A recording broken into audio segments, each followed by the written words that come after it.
മൂവാറ്റുപുഴ നഗരസഭയുടെ കീഴിൽ പ്രവർത്തിക്കുന്ന ബഡ് സ്കൂളിൽ ഫിസിയോതെറാപ്പി ഉപകരണങ്ങളുടെ ഉദ്ഘാടനവും സൗജന്യ സ്കൂൾ യൂണിഫോം വിതരണവും സംഘടിപ്പിച്ചു. നഗരസഭാ ചെയർപേഴ്സൺ ജോയ്സ് മേരി ആന്റണി പരിപാടികൾ ഉദ്ഘാടനം ചെയ്തു. മൂവാറ്റുപുഴ നഗരസഭയുടെ കീഴിൽ കുര്യൻമലയിൽ പ്രവർത്തിക്കുന്ന ബഡ് സ്കൂളിലെ വിദ്യാർത്ഥികൾക്ക് നൽകുന്ന ഫിസിയോതെറാപ്പി ഉപകരണങ്ങളുടെ വിതരണോദ്ഘാടനവും സൗജന്യ സ്കൂൾ യൂണിഫോം വിതരണവും രക്ഷാകർതൃ സമ്മേളനവും നടന്നു.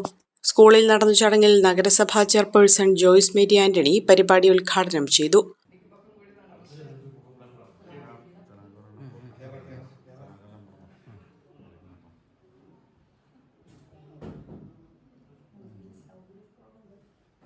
നഗരസഭയെ സംബന്ധിച്ച് ഏറ്റവും പ്രാധാന്യം അർഹിക്കുന്ന അഭിമാനമുള്ള ഒരു സ്ഥാപനമാണ് ഈ ഒരു ബഡ് സ്കൂൾ എന്ന് പറയുന്നത്.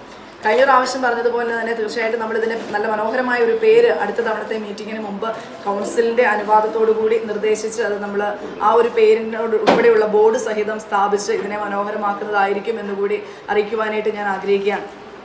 ഈ ഒരു ഫിസിയോതെറാപ്പി യൂണിറ്റിൻ്റെയൊക്കെ ഉപകാരം നമ്മുടെ എല്ലാ കുഞ്ഞുങ്ങൾക്കും ഉണ്ടാകട്ടെ എന്ന ഹൃദയത്തിൻ്റെ ഭാഷയിൽ ആശംസിക്കുന്നു.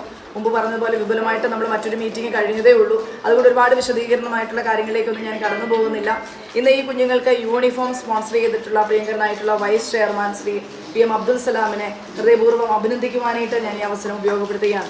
സ്കൂളിൽ പഠിക്കുന്ന 17ഓളം കുട്ടികൾക്കാണ് അവരുടെ യൂണിഫോം നൽകിയത്. സ്കൂളിന്റെ പ്രവർത്തനങ്ങൾക്ക് ആവശ്യമായ എല്ലാവിധ ഫിസിയോതെറാപ്പി ഉപകരണങ്ങളും ഇതോടൊപ്പം വിതരണം ചെയ്തു. നഗരസഭാ vice chairperson PM Abdul Salam uniform വിതരണോദ്ഘാടനം നിർവഹിച്ചു.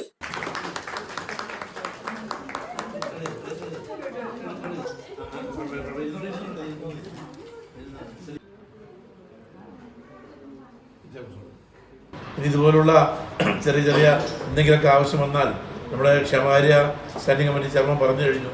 മുനിസിപ്പാലിറ്റി ഏറ്റവും പ്രഥമ പരിഗണന കൊടുക്കുന്ന ഒരു വിദ്യാലയമായിരിക്കും ഈ ബഡ് സ്കൂൾ എന്നുള്ളത്. അത് ആ പാത പിൻപറ്റിക്കൊണ്ട് ചെയർപേഴ്സണും പറഞ്ഞു കഴിഞ്ഞു. ഞാനും അത് ആവർത്തിക്കുന്നു. നിങ്ങൾക്ക് എല്ലാ ആശംസകളും നടന്നുകൊണ്ട് പിന്നെ ഞാൻ എൻ്റെ രക്ഷിതാക്കളോട് പറയുന്നത്, ഈ പൊന്നുമക്കളെ എല്ലാ ദിവസവും നിങ്ങൾ സ്വപ്നം ബുദ്ധിമുട്ടിയാലും ക്ലാസ്സിൽ കൊണ്ട് വിടണം. ഇങ്ങനെയുള്ള അതിനൊരു ഗ്യാപ്പ് വന്നു കഴിഞ്ഞാൽ അവരുടെ ആ കണക്ഷൻ വിട്ടുപോകും. എന്നെ കേൾക്കുന്ന രക്ഷിതാക്കൾ സ്ഥിരമായി കുട്ടികളെ വിടണം. എന്ത് പോരായ്മ ഉണ്ടെങ്കിലും ചെയർപേഴ്സണോട് ഒന്ന് പറഞ്ഞു കഴിഞ്ഞാൽ അത് പൂർണ്ണമായും പരിഹരിക്കപ്പെടും എന്നൊരു കൂടി നൽകിക്കൊണ്ട് ഈ പരിപാടിക്ക് എല്ലാ ആശംസകളും നേർന്നുകൊണ്ട് ഞാൻ നിർത്തുന്നു. നന്ദി, നമസ്കാരം.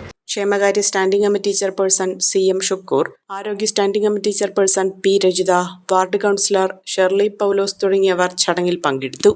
അഹല്യയിലെ വിദഗ്ധരായ ഡോക്ടർമാരുടെ ചികിത്സ കൊണ്ട് എനിക്ക് എന്റെ കാഴ്ചശക്തി പൂർണ്ണമായും തിരിച്ചു കിട്ടി. ഇപ്പൊ എനിക്ക് ഈസിയായി വായിക്കാം. നേത്ര സംരക്ഷണത്തിന് നമ്മുടെ അഹല്യ ഫൗണ്ടേഷൻ ഐ ഹോസ്പിറ്റൽ, കേരളത്തിൽ എല്ലായിടത്തും.